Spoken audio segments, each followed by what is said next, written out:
The 1950s were the golden age of American automotive design. Back when cars weren't just made to drive, they were made to turn heads. Bold curves, soaring tail fins, cockpits that felt like fighter planes. It was a time when automobiles were rolling works of art.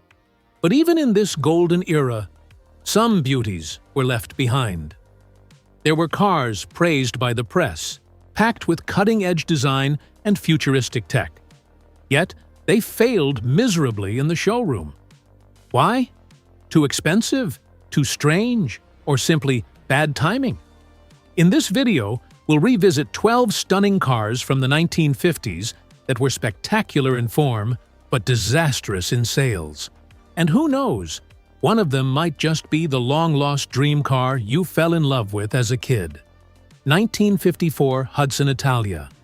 Born in 1954, the Italia was the result of an ambitious collaboration between Hudson Motor Company and the famed Italian coach builder Carrozzeria Touring. Its body was hand-formed in aluminum with sleek lines that echoed early Alfa Romeo and Maseratis. Yet underneath it rode on the humble chassis of the Hudson Jet, a modest mid-size compact. In short, it was a bold blend of Italian soul and American heart. Only 26 units were produced, and the reason was simple. No one wanted it.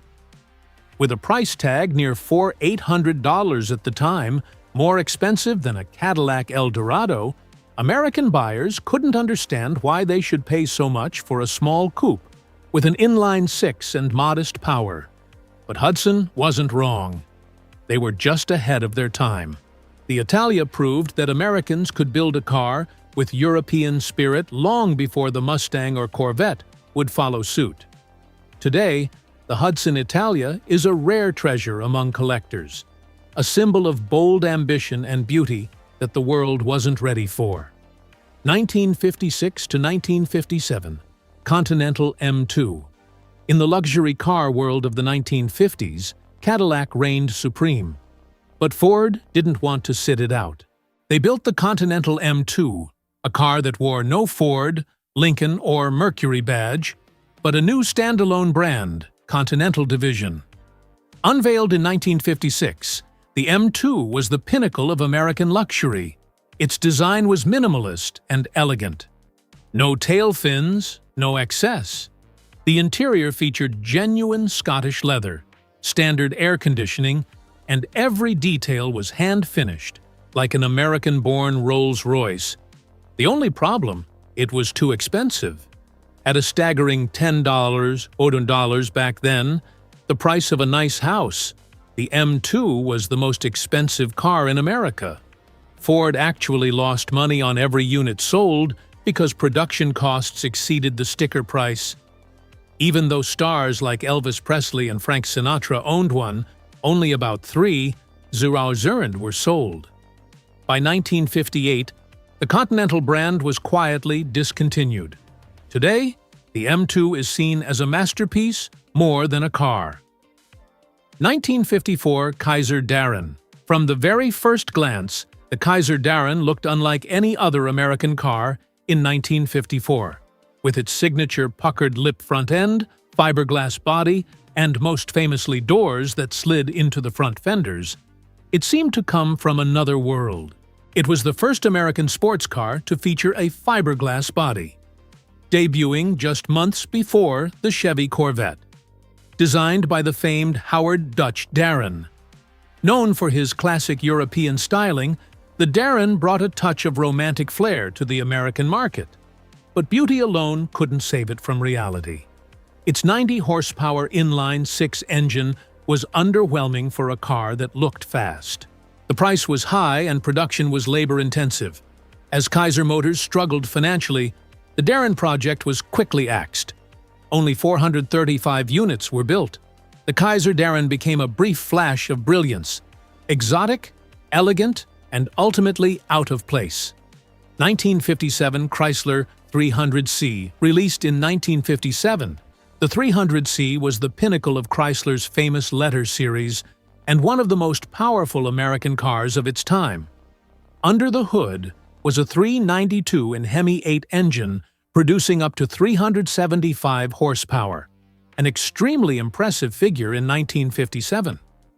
With a 3-speed torque-flight transmission, the car could accelerate from 0 to 60 mph in just 8 seconds, on par with European sports cars. But the 300C wasn't just powerful, it was beautiful. Featuring Virgil Exner's forward look, tail fin design, a wide grille, sloped roofline, and premium leather interior, it embodied both sportiness and elegance. But the price was too high, nearly double that of a Chevy Bear. More importantly, the Letter series targeted a very narrow group of customers, those who craved both speed and luxury. Only about 900 units were sold. But today, collectors regard the Chrysler 300C as a muscle car in a tuxedo. 1950 Nash Airflight. In 1950, when most American cars still followed classic designs, the Nash Airflight took a bold and risky leap forward. It featured a rounded aerodynamic shape, covered rear wheels, a curved windshield that blended seamlessly into the roof, creating the look of a giant pill rolling down the road. Nash believed this was the future of automotive design. And technically, they were right. The Airflight's design reduced drag, improved fuel economy, and provided a smoother ride at higher speeds. The interior was another standout. The seats could fold flat into a bed, a feature almost no other car had at the time. But American customers didn't see it that way. They thought the Airflight looked odd, fat, and lacked personality. While other brands launched flashy tail fins and chrome-heavy styles, Nash chose minimalism and restraint. Sales dropped as a result. Even though the Airflight was a technical step forward, it didn't match the public's taste. 1953 Buick Skylark, based on the Roadmaster. The Skylark was completely reimagined with lowered fenders, large wire wheels, a chopped sport windshield, and a refined, elegant rear end. Under the hood was a 322 Ci in nailhead V8 producing around 188 horsepower. Quite powerful for its time. The interior was handcrafted with leather, a unique steering wheel and chrome trim throughout. Each car was built almost by hand, giving it a rare custom-made feel in an era dominated by mass production. The problem? The price. The Skylark sold for nearly $5,000, much higher than standard Buicks and close to Cadillac territory. Buyers were hesitant, especially since Buick wasn't viewed as a top-tier luxury brand. Only about 690 units were sold that year. Though it marked Buick's 50th anniversary, the Skylark quickly faded after a brief moment in the spotlight. 1957 Mercury Turnpike Cruiser. In 1957, while most automakers were still adding chrome and tail fins, Mercury created a car ahead of its time, the Turnpike Cruiser. This wasn't just a vehicle. It was a statement about the future of automotive technology. The Turnpike Cruiser came loaded with features that seemed unbelievable at the time. A wraparound panorama windshield, push-button power vent windows, automatic climate control, and even a gyro-style speedometer set in a standout floating dashboard. Its exterior design was just as radical.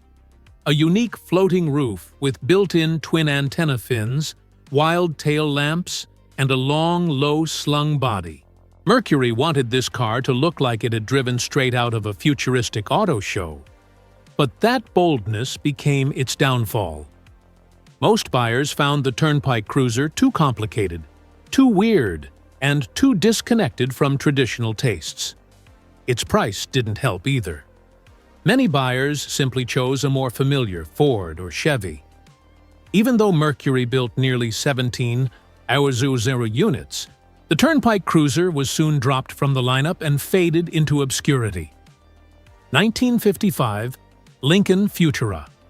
Unveiled in 1955, the Lincoln Futura was the crown jewel of Ford's concept lineup. It featured twin bubble canopies, a wide and low stance, fish fin grille styling, and headlights hidden beneath clear covers, giving it the look of something out of science fiction. The interior was just as futuristic. A symmetrical dashboard, red and white leather seats, and a spaceship-inspired steering wheel.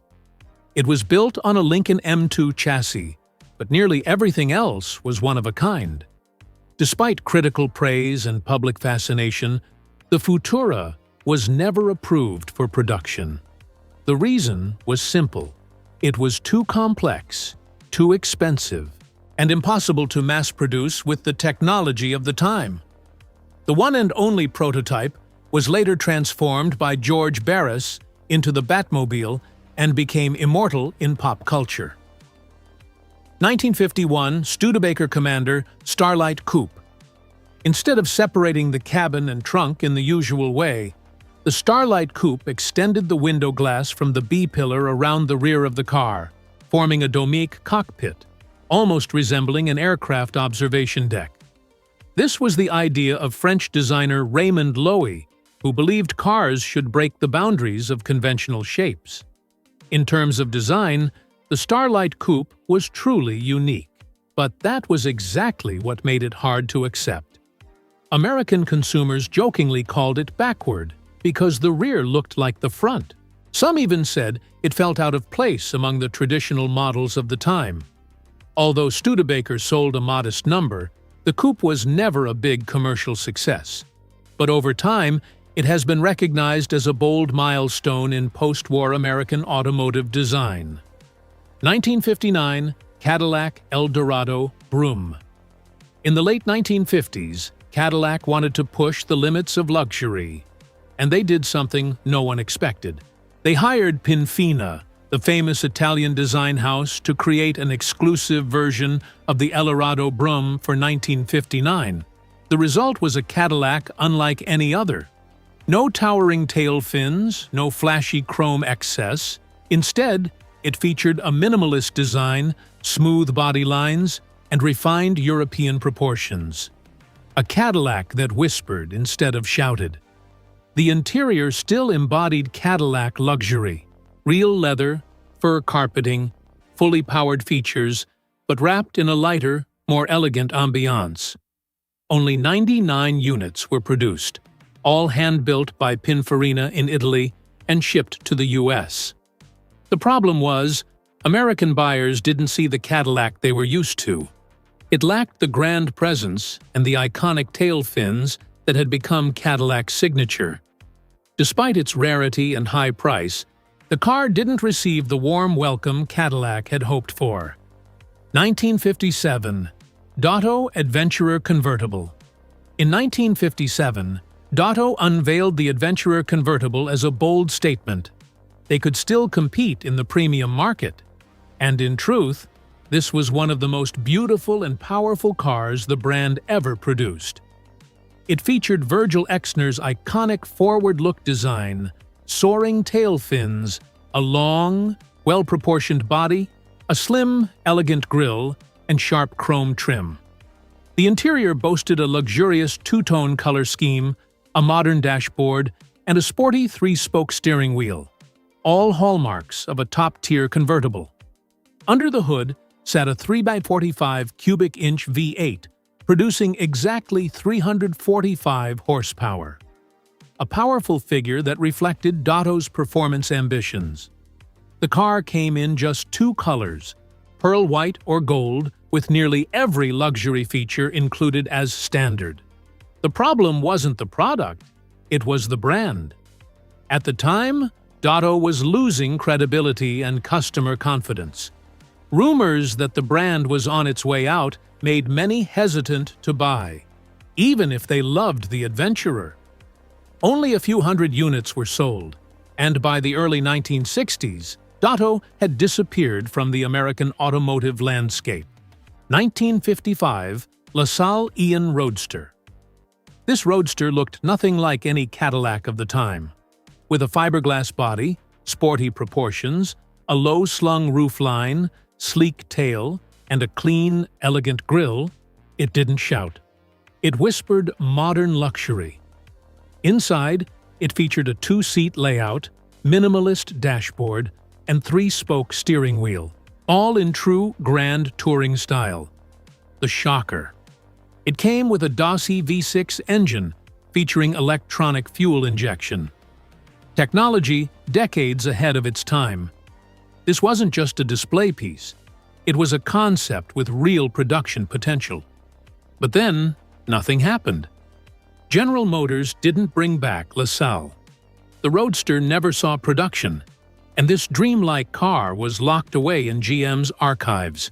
Looking back at these 12 cars, one can't help but feel a sense of loss. They didn't fail because they were bad. They failed because they were different, too refined, too expensive, too ahead of their time, or simply born in the wrong moment. Yet, these market failures have become some of the most beautiful stories in automotive history. They remind us that beauty isn't always recognized right away, and innovation, even when rejected, is always worth celebrating. Which one was your favorite? Or is there another forgotten gem you think deserves a spot on this list? Let us know in the comments below. And if you enjoyed this video, don't forget to like, subscribe, and turn on notifications as we continue to rediscover the forgotten legends of the classic car out.